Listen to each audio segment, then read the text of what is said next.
Voici les mensurations des deux boxeurs. Gaucher contre droitier.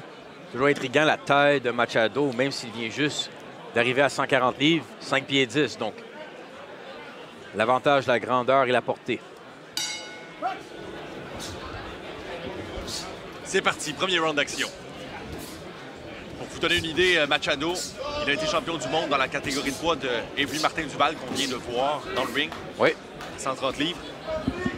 Aujourd'hui, boxe à 140 livres. Quand même un grand boxeur pour cette catégorie de poids-là, à 130 livres. Donc, Claggett va tester le corps de Machado tôt dans le combat, régulièrement. Ce que Canciao a fait il y a plusieurs années face à Machado. Voir s'il est capable de prendre ses coups. 140 livres.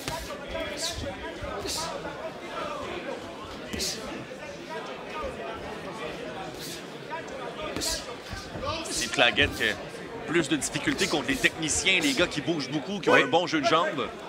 Mais les gars qui veulent échanger avec lui paient toujours le prix. Et des fois, les adversaires ont du succès en début de combat, mais tôt ou tard, ça se complique.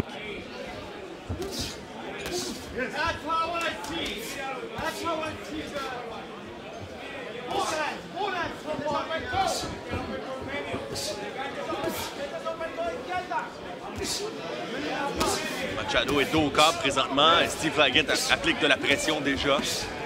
Oui, et Claggett a même plus de succès défensivement que j'aurais pensé en début de combat. Esquive bien les coups de Machado. Ouais, Machado qui a tenté d'y aller avec plusieurs uppercuts. Belle main arrière. Oh, bel uppercut de Claggett. Ouais, Machado rapidement goûte à la puissance de Steve Claggett.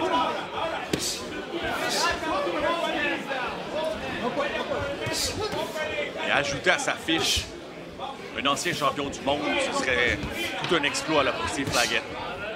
Même si c'était dans une autre catégorie, je suis bien d'accord que la ceinture, même s'il est mineur, pour lui permettre de rentrer dans les classements, une victoire contre un ancien champion serait tout un exploit. Bon, belle main gauche ici de Machado. Claggett a roulé avec le coup, cependant. C'est une autre chose aussi. Claggett, même avec des défaites, surtout en début de carrière, a tout un menton. Série de coups de Machado. Les mains de Claggett sont bien hautes dans son visage.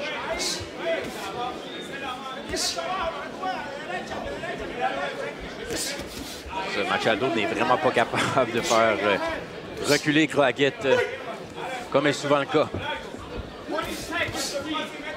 Crochet du gauche de Claggett. Je pensais que peut-être que Claggett allait prendre un peu plus de temps à lutter en force, mais visiblement, le premier round, c'était complètement à son avantage. Ouais, Machado qui a été débordé tout au long de ce premier assaut. Oh, bel uppercut pour terminer le round de Steve Claggett. Et Matt, présente-nous tes clés de la victoire pour Monsieur Alberto Machado. Et quand on regarde le premier round, c'était pas nécessairement l'objectif souhaité parce qu'on voudrait garder Steve Claggett à distance le plus possible. Pas été capable. Utiliser la combinaison uppercut-crochet de droite au corps à l'intérieur pour ralentir Claggett un peu. Pas été vraiment de succès au premier round avec cette combinaison. Et quand je dis de ne pas sous-estimer l'endurance de Claggett, dans le passé, quelques boxeurs ont décidé d'aller coup pour coup en début de combat et rendu au 5, 6e, 7e engagement. Ils n'avaient plus le cardio pour le faire. Et les clés de la victoire pour Steve Claggett. Claggett doit respecter la puissance de Machado, mais ça n'a pas semblé être un problème au premier round. À l'intérieur, en raison qu'il se bat contre un plus grand gaucher, les coups de tête, toujours quelque chose à faire attention. Et d'aller surtout au corps, ce qu'il a bien fait au premier round.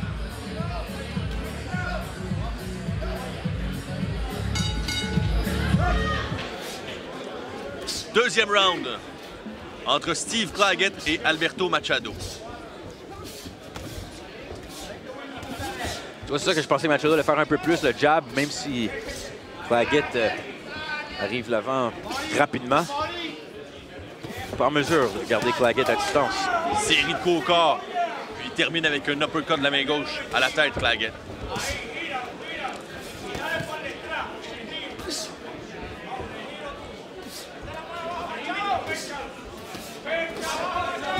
Machado qui semble pas nécessairement pouvoir rivaliser au niveau de la puissance là, avec son adversaire.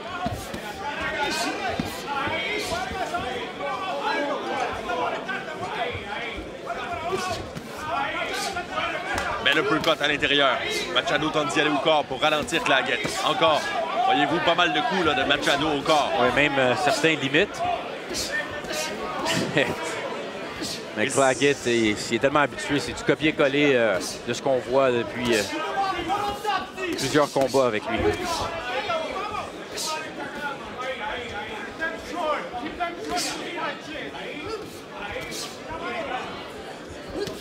Avec Claggett, on sait qu'à la tête, il n'y a pas grand-chose qui lui fait grand-chose. Non. C'est ça qui va être décourageant aussi pour un cogneur comme Machado, mais la puissance de Machado, en ce cas d'ici, quand même très près du ring, n'a pas le même impact là, que d'autres boxeurs qu'on a déjà entendu des coups à 140 livres. Machado lance beaucoup de coups dans ce round. Beau crochet du gauche de Claggett. Il revient lui-même avec ses coups au corps. Claggett, ça doit vraiment probablement être 100 coups par round minimum. Oh, bel uppercut de la main gauche ici. Ça fait reculer Machado. Puis Claggett revient au buffet. On comprend beaucoup pourquoi les boxeurs de top 5 de la division n'aiment pas vraiment avoir une défense optionnelle ou un combat. Ils vont aller choisir un Steve Claggett de ce monde.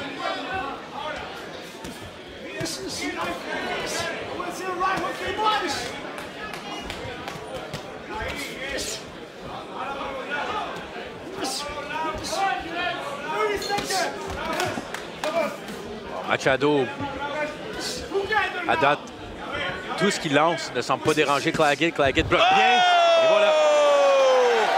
Quel crochet du gauche de Claggett, alors que Machado s'était porté à l'attaque. Il se relève de justesse, alors qu'il reste une dizaine de secondes au round. Ça va être très, très difficile pour Machado. Ouais.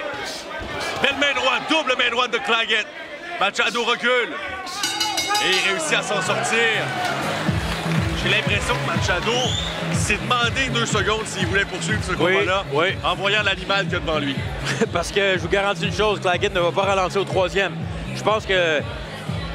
Ça augure mal pour le bon Machado. Je m'attendais à un peu plus de répliques de force de Machado, mais même si on voit son corps, il est en pleine forme physique, là, Claggett est juste une coche au-dessus à date. Là. Et on va revoir les bons moments du dernier round et aussi la chute au tapis.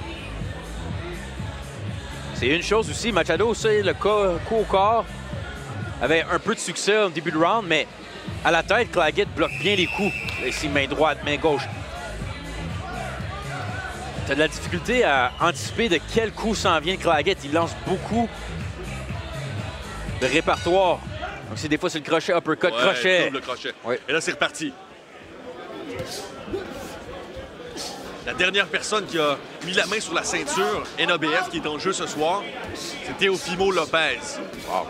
L'année dernière contre Pedro Campa. Donc, c'est une ceinture qui est assez réputée, même si c'est une ceinture nord-américaine. C'est des fois aussi avec les organisations, c'est pas toujours clair pourquoi ils deviennent vacants, les titres, mais c'est ça notre histoire. Bel uppercut de Steve Claggett de la main gauche. Machado est le long des câbles présentement. Continue à encaisser les lourdes frappes de Steve Claggett qui frappe vraiment comme une bulle. Je sais que c'était juste le 3e engagement, Nick, mais j'ai de la misère à croire que Machado peut changer la situation de ce qui se passe en ce moment-là.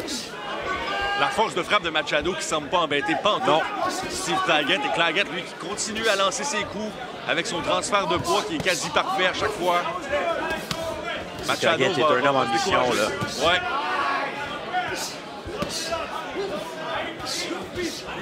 Belle main arrière de Steve Claggett. Machado, je pensais pour un instant, là, allait peut-être prendre un genou au sol. Encore une fois, c'est le volume de coups. Un autre gros crochet de la main gauche suivi d'uppercut. Et voilà. Crochet du gauche au corps. Et là, Machado est en train réfléchir à toutes les mauvaises décisions qu'il a prises. Oh. Il se relève. Il reste 1 minute, un peu plus d'1 minute à ce round-là, et Machado, son non-verbal veut tout dire. N'a pas envie d'y retourner. Ouais, je donne crédit quand même de vouloir se relever, mais là, je pense pas que ça va être très long avant que ce soit terminé. Claggett revient de plus belle. Machado recule, reçoit un jab de puissance. Et dans le coin présentement, uppercut de Claggett. Et un autre de la main droite. Machado retient la main gauche. Voilà. Jamais c'est bon là, c'est terminé. Série de coups. Et la serviette est lancée dans le coin de Alberto Machado. Voyez-vous là l'entraîneur qui fait signe à l'arbitre Steve Saint-Germain qui compte pour la forme. Mais c'est terminé. Et voilà, Steve Claggett qui vient de remporter toute une victoire face à Alberto Machado, ancien champion du monde des 130 livres. Une victoire étincelante. Je pensais vraiment qu'on allait voir un combat un peu plus 50-50 ce soir, les gars, mais non, pas du tout. Claggett a lancé un message à la division. Je pense avec cette victoire qu'il mérite sa place parmi le top 15 minimum. Et c'est là où ça va devenir drôlement intéressant. Et c'est un challenge, hein? C'est un challenge pour l'équipe qui entoure Steve Claggett de lui trouver un combat qui peut lui permettre de continuer à grimper des classements, faire suffisamment d'argent. C'est probablement la job la plus difficile dans le monde de la boxe actuellement, là, à l'endroit où Steve Claggett est rendu dans sa carrière. Oui, des risques calculés comme on entend souvent, mais une chose aussi pour Claggett, c'est le fait qu'il s'installe à Montréal maintenant depuis 6 combats consécutifs avec Mike Moffa. Tu vois tellement l'encadrement, comment ça fait une différence. Il y a toujours énormément de potentiel, Claggett, mais avec plus ou moins une équipe solide, constante avec lui à Calgary. Le fait de s'installer ici de façon pour ses camps d'entraînement, il m'a parlé que des fois, il trouvait ça difficile par rapport avec le fait qu'il est dénaturé ici à Montréal comparé à Calgary. Il n'a aucune vraiment amie famille, mais le gymnase, ça vaut la peine pour le sacrifice. C'est tellement une bonne personne. Claggett, il mérite vraiment une opportunité. C'est un style... Personne ne peut dire que Claggett n'est pas excitant dans le ring. Là. Impossible. Et tu sais comment j'aime jouer les matchmakers, Matt. Vas-y. Mais il y a un certain Gabriel Golas Valenzuela qui est venu ici au mois de février, qui a passé le knockout à Junior Ulysse. J'aime comment tu penses, Nick. Mais je pense que là, il y a un combat prévu bientôt, potentiellement. En fait, il vient tout juste de se battre le 6 mai dernier. Et il a réussi à battre Steve Spark pour mettre la main sur la ceinture WBA intercontinentale des 140 livres. Oui, donc, sur la carte de Canelo, je crois, également. Donc, c'était un combat un peu plus compliqué que prévu, mais ça pourrait donner un excellent spectacle. Et actuellement, Gabriel Golas Valenzuela est très, très élevé dans les classements, notamment sur BoxRec, classé 11e. Donc, pourquoi pas ramener ce boxeur-là pour Steve Claggett? Ouais, je vois vraiment les classements WBC également. Le même un Claggett contre un Sergei Leponets, Barbosa, Pedraza. T'as beaucoup d'options. Le jeune Brandon Lee. Mais pas grand monde vont aller sur Twitter ce soir et écrire « Donnez-moi un combat contre Steve Claggett ». Absolument pas. Et ça en dit en long aussi. Il faut quand même créditer Mathieu Germain. Il avait eu des combats difficiles, mais qui avait gagné de façon claire dans le combat revanche face à Claggett. Mathieu Germain, qui est un des très, très bons techniciens de cette... J'irais jusqu'à dire de cette division-là, parce qu'il y a tellement d'outils, Mathieu Germain. C'est vraiment un très, très bon boxeur. Et c'est pour ça qu'un Sander Martin de ce monde qui avait donné beaucoup d'ennuis à Teofimo Lopez, et lui, ce serait le genre de style qui, je pense, donnerait plus d'ennuis à Claggett. Claggett, des fois, des gars qui veulent se battre contre lui, bonne chance. Officiel, 2 minutes 29 secondes du 3e round. L'arbitre Steve Saint-Germain arrête le combat, déclarant le gagnant par TKO. Ladies and gentlemen, official time, 2 minutes 29 seconds of round number 3. Referee Steve Saint-Germain stops the fight, declaring the winner by TKO. And now, the NABF Super Lightweight Champion, Steve the Dragon